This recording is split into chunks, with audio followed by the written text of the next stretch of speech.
Para poder tocar esto repetí muchas veces y aún así me seguía equivocando, hasta que entendí que el problema no era repetir, sino qué hacía con el error.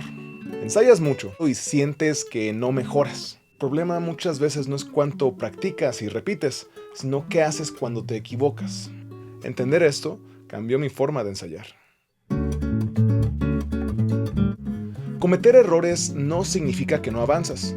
La mayoría de las veces significa que te estás dando cuenta de cosas que antes no estabas viendo. Porque cuando algo falla mientras tocas, normalmente tenemos dos reacciones muy rápidas. O repetir inmediatamente, o frustrarnos un poco y seguir con otra parte de la canción. Pero si haces eso demasiado rápido, pierdes una parte importante del aprendizaje. Entender qué pasó y cómo arreglarlo.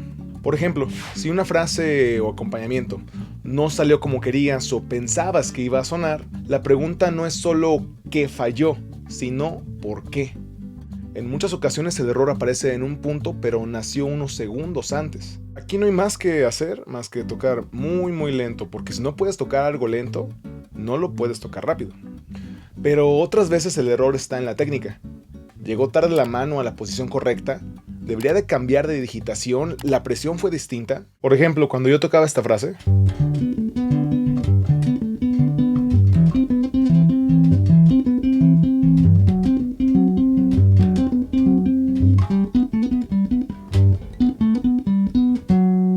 sentía que de repente llegaba muy tarde a esta otra posición, o algo incómodo.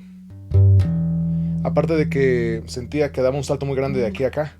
Todo cambió cuando me detuve a pensar en la digitación y me di cuenta que me quedaba más natural hacer esto. Este salto, era mejor hacer esto. Hice llegar aquí para poder llegar tranquilamente acá.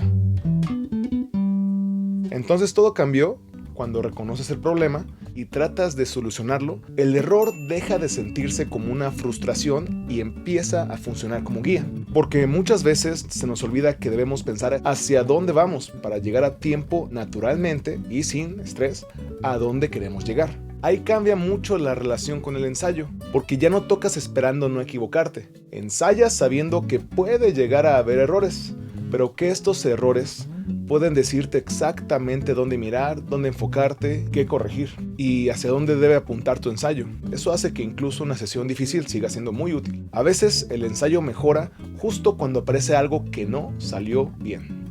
Ahora, si ya viste el error, no conviene repetir sin pensar inmediatamente, porque no todo aprendizaje ocurre mientras estás tocando y repitiendo. A veces creemos que aprender significa mantener el instrumento sonando bien y perfecto todo el tiempo, como si detenerse fuera a perder el tiempo, pero te recomiendo darle la vuelta a esto. Tocas. Si llegas a equivocarte, te detienes unos segundos a analizar qué sucedió, y en esa pequeña pausa es cuando te das cuenta de algo que antes no habías notado. Tal vez el ritmo, tal vez es la digitación, tal vez simplemente necesitabas escuchar lento lo que acababas de hacer.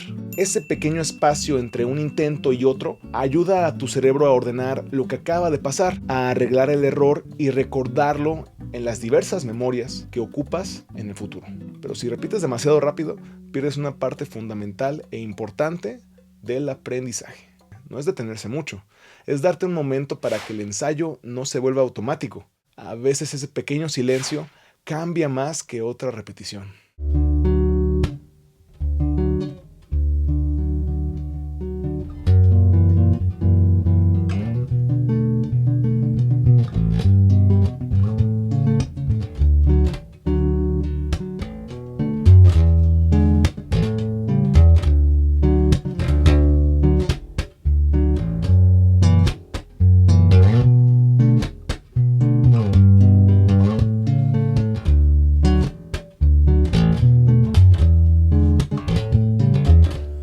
Entonces con el tiempo empecé a ver el ensayo de otra manera.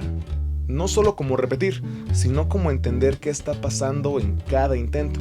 ¿Qué me está diciendo el error? ¿Qué tan presente estoy cuando toco? ¿Cuánta atención le pongo a mis ensayos? Y si realmente entendí lo que acaba de pasar antes de volver a intentar. Porque cuando empiezas a entender eso, dejas de practicar en automático y empiezas a corregir con dirección. Y eso cambia mucho más que simplemente tocar más tiempo, más veces. Si quieres aplicar esto dentro de una estructura clara de ensayo, te dejo una guía en la descripción. Ensayar es fácil, lo difícil es hacerlo todos los días. ¿Cómo pasa el tiempo?